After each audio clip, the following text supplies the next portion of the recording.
Welcome to the Deploy Securely podcast, where we go deep on the security, privacy, and compliance implications of artificial intelligence. I'm your host, Walter Haydock, the founder of StackAware, and I'm joined, as always, by Steve DeFore. Steve, good to see you. Good to see you, sir. So, would you take it away for us with our topics today? Sure, the first one, and I can put this in the public chat. This one is CEOs. Share my screen too. Window. This one. There we go. Let me know if you can see that all right. So, this particular article is summarized by saying that CEOs are more likely to have AI psychosis regarding the capabilities of AI within a company. And the reason for that is amongst your executive team, they are the highest level before you get to the board, right? So they are under the impression, generally speaking, that artificial intelligence is the end all be all of capability, right? So they're under that impression and they direct people at the company to start using AI operationally as well as in revenue generating context. And this creates a real disconnect because they think this is the solution, right, to even problems that don't exist. And then when you get into the weeds, the practitioners and the implementers, the engineers that are in charge of um, implementing this vision for the CEO, and that's very vague because it usually the directives are vague, right? Like go use AI, right? Go solve all our problems. And so whenever you have directives like that that really aren't based in reality, then CEOs tend to be, let's say, disappointed in the outcomes, right? The outcomes weren't as they thought, either financially or operationally. And really, for me, the only way to fix that is for educational, um, or by educational means, right? So you have the deterministic outcomes versus the probabilistic outcomes when it comes to AI and its capabilities. And really, the only way to um, train somebody or educate somebody on those capabilities is to have those blatant conversations, right? Like, no beating around the bush, no hiding and reading between the lines, having a real discussion on what you want your artificial intelligence usage to be at the company, right? Um, One of the things I would highly recommend is to look at your current stack, with again, whether it be operationally or revenue generating products, and see if you're already measuring something, right? If you are already measuring something, you can potentially insert AI into that particular process and you already have something to measure against, right? So, like, we're really talking about the appropriateness and effectiveness of an AI based product. If you already have that particular measure for that internal or external facing product, you're at a really good starting point to see if a particular process, whether it be manual or semi automated, can actually be replaced by AI. Yeah, I think the metrics tracking piece is critical there because it's hard to tell. Are you getting more efficient, less efficient? Are you doing more rework as a result of using AI introduced into the process? So, yeah, definitely agree with that. And something that at StackAware we're doing is gradually ramping down the level of human review of certain processes, but only after we hit certain thresholds in terms of accuracy and percentage of times that a human overrides an AI's decision. So I think unless you're tracking that type of data, it's hard to make informed choices. Yeah, 100% agree. So for the metrics you just spoke about, do you still do like an annual review process with the human in the loop since you're already So meeting those thresholds?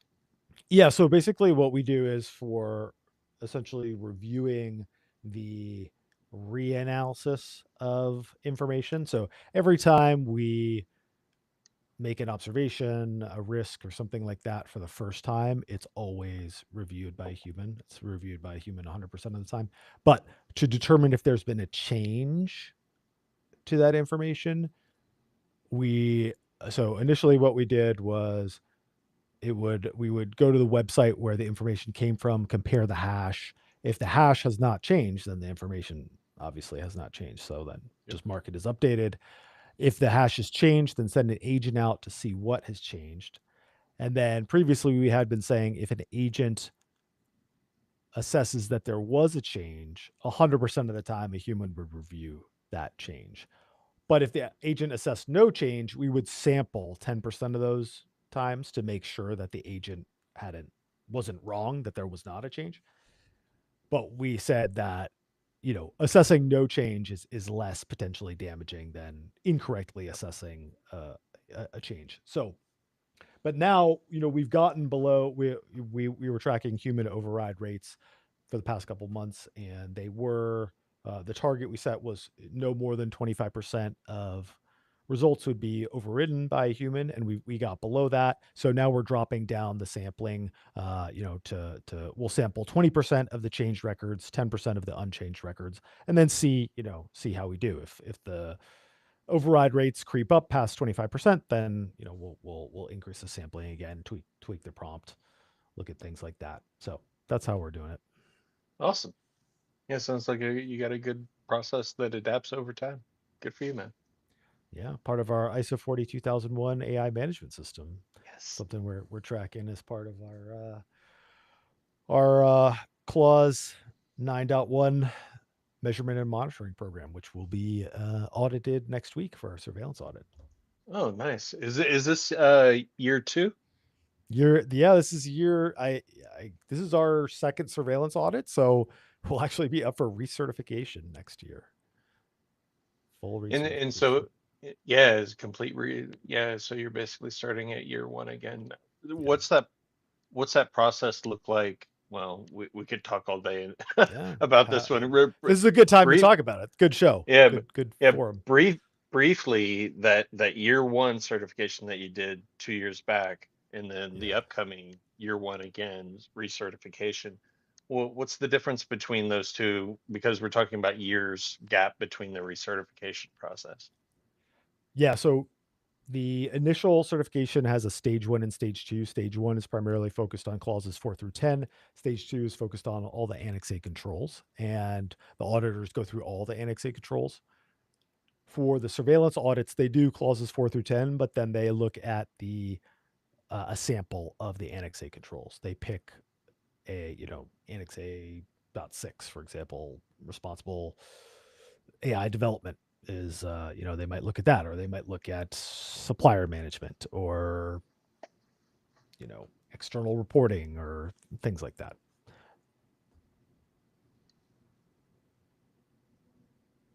So really not much has changed between 2 years ago and the upcoming year.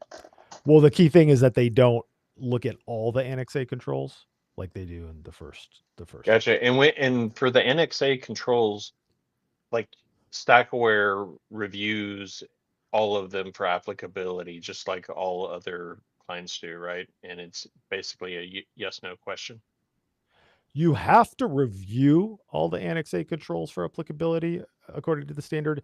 You don't have to implement them, right? with some exceptions, which I consider to be ISO 42001 booby traps, to see if you decide if you try to exclude having an AI policy as one of your NXA controls. I would consider that to be a trick, to see if you're paying attention, because that's required by Right. clause 5.2 separately from NXA. But most of the controls are optional. You could, frankly, with some exceptions, just not even use any of the NXA controls and just use an entirely different control set if you decided to. I've talked to customers about using NIST 853, using some of the HIPAA security rule controls. Those are potential options you could supplement with.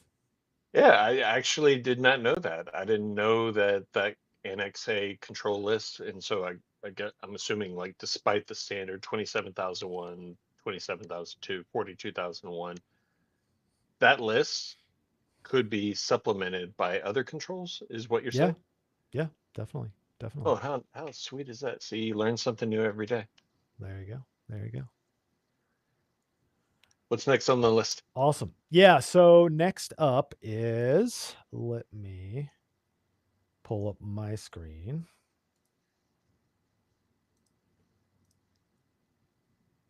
We have another White House executive order promoting Oh, advanced artificial intelligence, innovation, and security. And basically, this came out yesterday.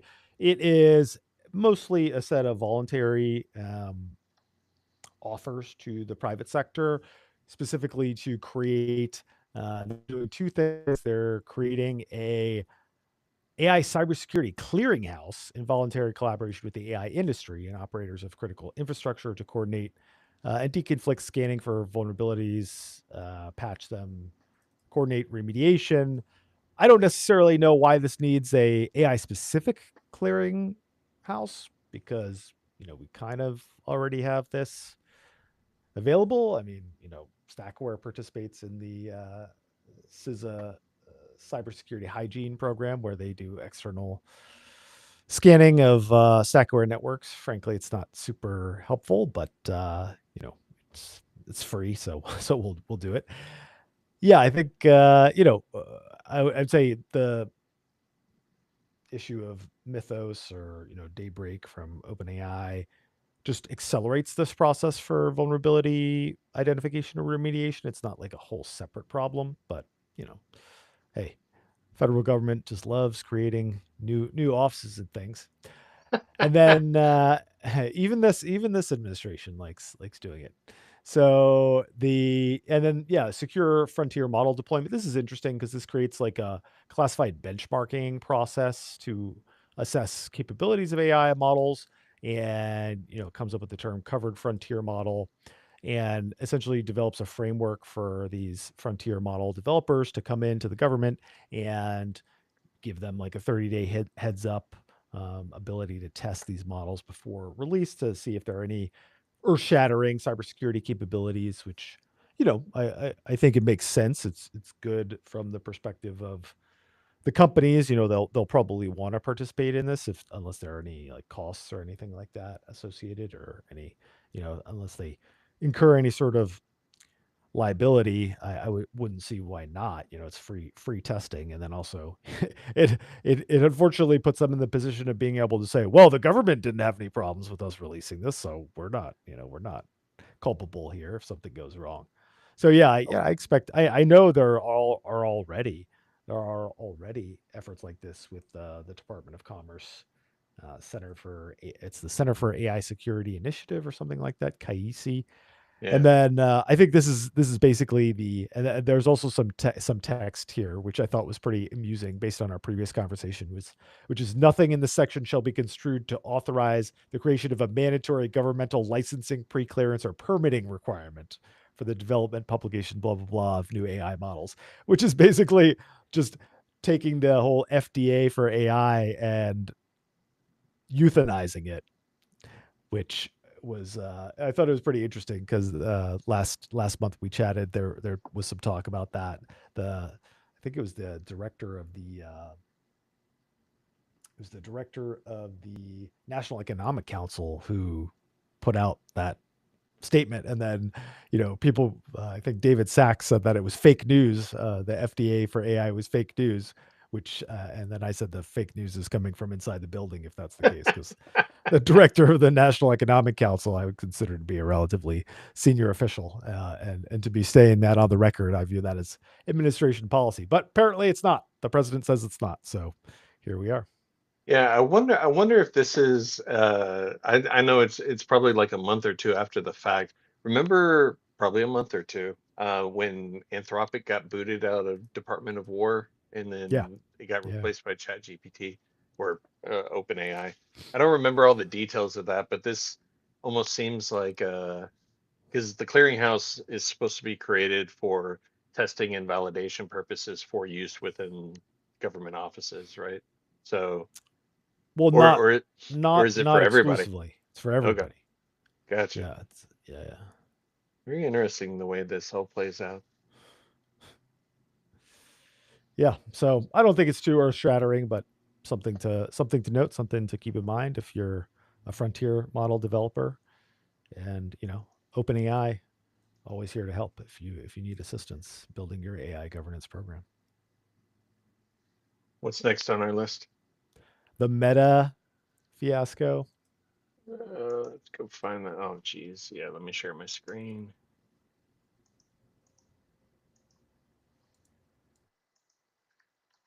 Share this link.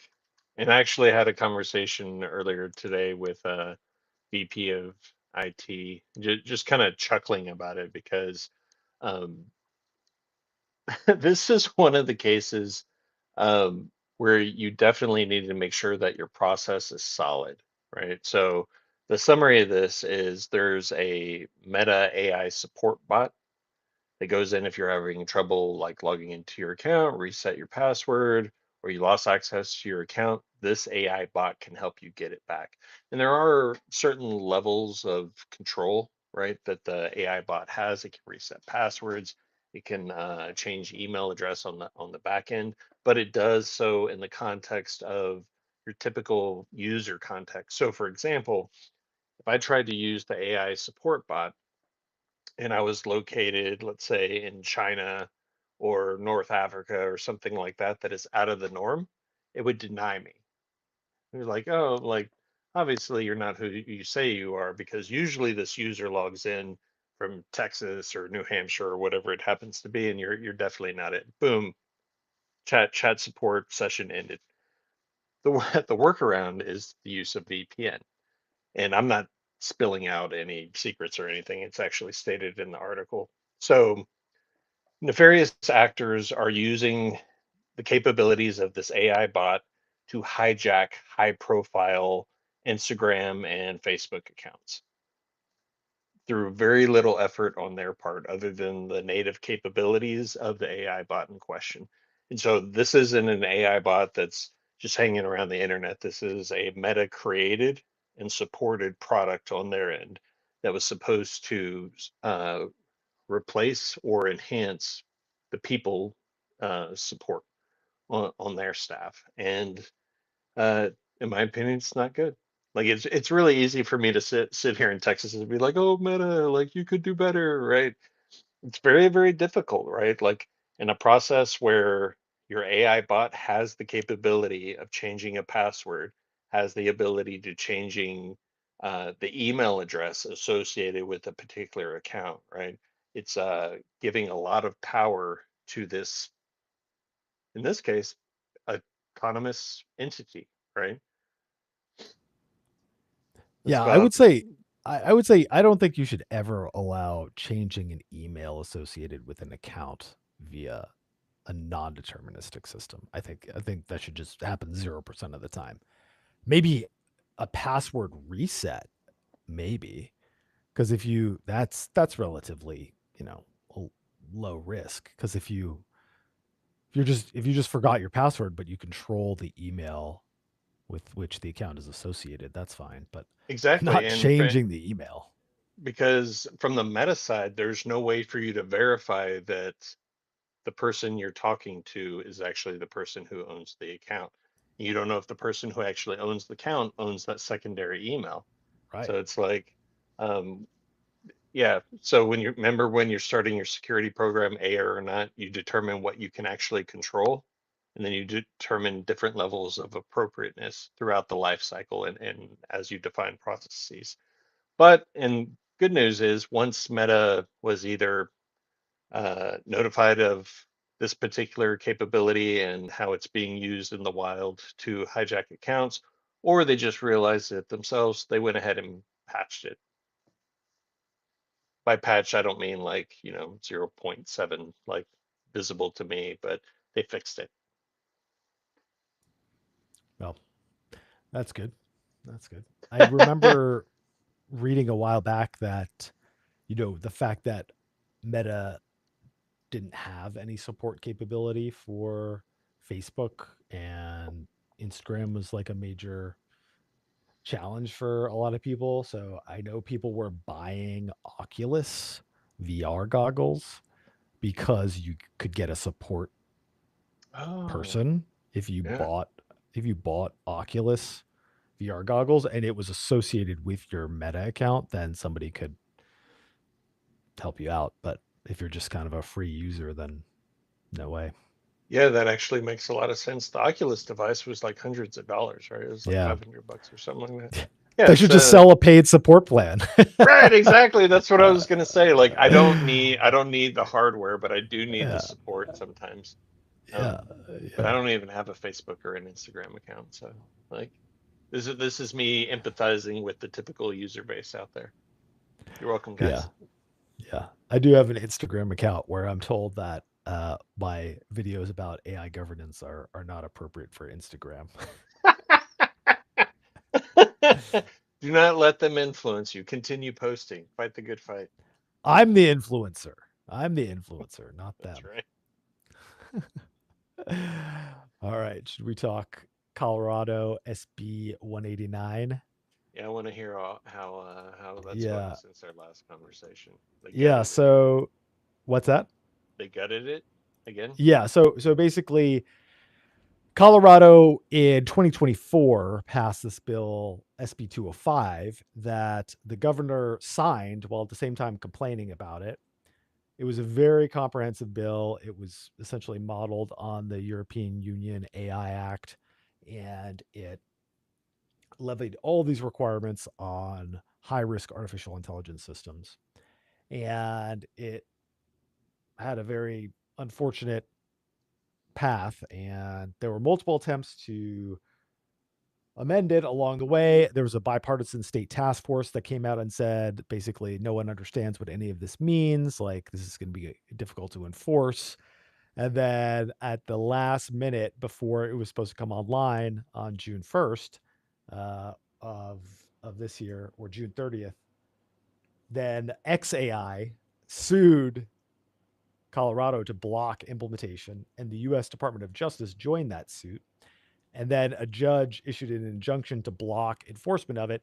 And then the Colorado legislature just went around and completely overhauled the bill. They passed SB 189, which they kind of changed. They changed a lot of the terminology. They changed some of the requirements. There are still some pretty substantial disclosure requirements and what they call meaningful human review requirements for a lot of different use cases. They clearly were skirting around some of the issues in 205. For example, the bill doesn't levy requirements on developers outside of Colorado, which the previous bill did. The previous bill did, which frankly, it was they were trying to regulate interstate commerce, which is not constitutional because that's what Congress does. But now it actually created some interesting loopholes because, for example, previously you might be able to rely on the legal requirement of a developer to do certain things like provide you data about the system, what have you. But assume if you just signed an annual or multi-year contract right before 189 passed and your developer doesn't operate in Colorado, then there are all these requirements for things that you need from the developer that the developer needs to give you. But a developer might say, "Hey, we just signed a contract. I'm not subject to these rules. Go ahead and figure it out." I'm sure organizations are going to negotiate, or maybe pay up to get the sort of data that they need from their suppliers, and it's to the benefit of these developers to kind of provide this information anyway for their customers because their customers are going to need it going forward. But it does create kind of a weird situation here, and especially because they just created all these not new but like just slightly different requirements for companies, and the bill comes into force on January 1st of 2027. So not a super long timeline here, and all the companies that made efforts to comply with SB 205, those compliance programs need to be basically completely overhauled, and they've got 7 months to do it. So it's not, I think Colorado kind of lost a lot of credibility from a legislative perspective here, and just like I think the EU did by rolling back the enforcement deadlines for the EU AI Act. although just like Colorado kind of made some of the same mistakes twice here, the EU made some of the same mistakes in that they didn't predicate the high risk requirement deadlines on the release of the harmonized standards for artificial intelligence, the various components of the bill. So it's possible that we'll get to, end of next year and people still won't fully understand what the requirements are for developing a conformant um, compliance program for EU AI Act purposes. So I feel like Colorado and Europe are mirroring each other and not in a good way. 100% agree. And it's good this is being recorded because I'm going to make a prediction that SB 27209 is going to completely overhaul this one, and they're going to wipe the slate clean and they're going to start anew again. That's my prediction. You even called the build number. That'd be crazy if the number That's was crazy. that. That's crazy, man. That would be nuts if you actually nailed the build number.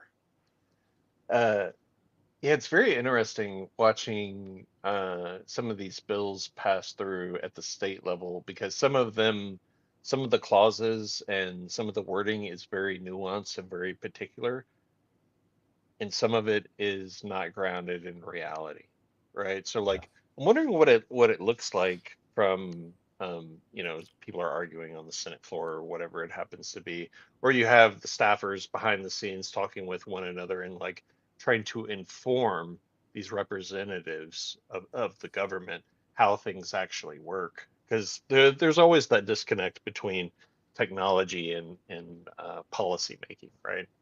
Yeah. I've been there. Is it as hectic and awful as I think it is? Yes. Good to know. All right, what's next? We're going to talk about budgets. Yeah. Token budgets. Yeah. All right. Let me grab this link for our 4,000 viewers.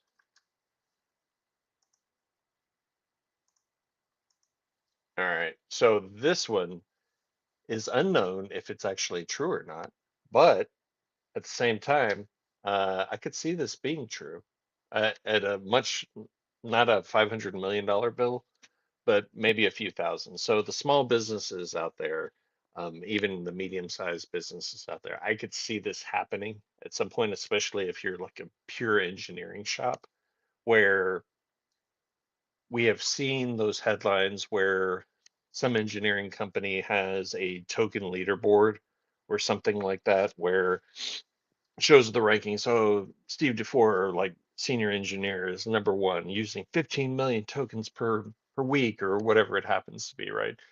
And when these leaderboards are created, it creates this competitiveness amongst your peers at a company, right? And if there's a reward involved, whether it be recognition or monetary, it's going to drive even more competition. And it will, and you and I talked about this before, where, yeah, if I'm incentivized enough to use AI, I might even use AI to automate the AI usage, right? And not necessarily use it 100% of the time for work purposes. I'm just going to use it to generate those tokens because I'm mandated to or I'm being judged for it.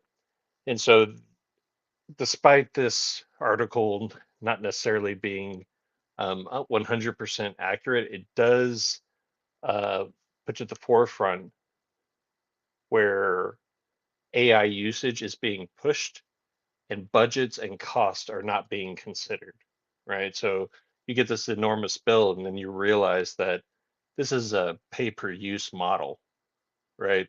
And so you want to make sure, again, that your use cases for AI are one, grounded in reality, and two, aligned with business objectives, and that you do have a solid foundation for checking the quality of your work, making sure that they are aligned to business objectives. So you have any thoughts on that? I know I blew past a lot of it. The reason why I blew past a lot of it is I can't verify that the story is actually true. His $500 million bill is really, really expensive. Yeah, I mean, you would have to this would have to be an enterprise plan because otherwise you have to buy credits in advance, and I'm sure companies don't spend $500 million in credits in advance. So this is a this is like an enterprise organization that's doing this. And yeah, I mean, obviously you need limits. Like I'm pretty surprised that they didn't have any sort of rate limiting or notification or anything like that going on because you'd think an organization that big would be on top of it, but clearly not. Right. But then we also have verified reports that Microsoft has cut some of the cloud usage internally, right? Mm, Yeah, they have yeah, their own models and stuff like that, but different tech companies, despite them having that native capability, still outsource some of that capability, right? So you have internal users, whether they be contractors or employees. So we're talking potentially like 50,000 employees using Claude in any given month, and like let's say $30 per user yeah, per month is ends up being a lot. So it's like yeah. I think they're finally wrangling in the usage of it because not everybody at the company can use these AI based tools, and that makes sense, right? Like AI isn't for every single position at a company, and that's okay, right? Give those credits and those tokens to somebody who can actually use them. Well And we said. got somebody in the chat. Crystal says there are other articles that do indeed confirm leaderboards where execs only wanted to see who used the most, not what was actually being produced from that usage. Yeah, it's a good call out where you're just using AI to use AI. And if you're being judged on how many tokens you use, like I'll automate that as well, right? Just run a for loop, like we said. Translating the Old Testament into Greek, from Greek into Latin, and then Latin back into Greek. You can. And That's pretty easy to automate that. Spend a lot of tokens. and then once you translate from Greek to Latin and back and forth, check your own work. Yeah, exactly. Introspect. Well, cool. I think that's what we have. You I got got I anything else, got Steve? I got one more. I do not have commentary on this yet. Let me copy this link over. Come on, link. What are you doing? Yeah. So the reason why I don't have commentary on this yet, and machine has paused for some reason. Oh, there we go. This is just a news article of what is expected at the Apple Worldwide Developer Conference. Mm. So this has not been released yet. It's not even in developer or public beta yet. So what usually happens every year is Apple has a worldwide developer conference where the newest, latest, greatest operating systems, either for Mac, iOS, or iPad OS, there's a preview of all the new features that they're going to be coming out with. So 1.5 years ago, there was a upgraded Siri portion of it. I don't know if that happened at Worldwide Developer Conference or if that happened at the iPhone release in October. But Siri was, they showed it off, man. Like Siri had all these upgraded capabilities where it knew your personal context based on notes, email, photos you have on your device, or even up in iCloud. So it was a lot more personalized than your generic either ChatGPT or Claude, where you had to actually feed that information and that data into. So this is supposed to be native on device, upgraded Siri, giving you all the things. And so again, it's just rumor at this point. So here you can see some of the personal context. Show me the files, find the email, find the books. What's the recipe that so and so sent me? What's my passport number? So if you have information in any of the Apple iCloud products and Siri has access to it, it's going to be able to help you in some way, shape, or form. The reason why I'm bringing this up is a lot of businesses have Macs and iPhones that they develop off of. And so, as part of your ongoing review of operating systems and capabilities and services that are running on your machine, you have to ensure that some of these artificial intelligence capabilities, whether they're included in the operating system by default or not, go through that change management process. So I'll be watching Worldwide Developer Conference to see what the official stance is on some of these things. It's going to be very interesting to watch all of this play out in real time, especially from like a governance and also compliance and security standpoint.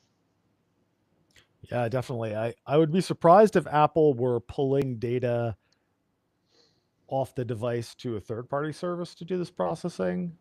So we'll see. I know they've focused heavily on the private compute cloud and on device processing. So I will also be interested to see what comes of this.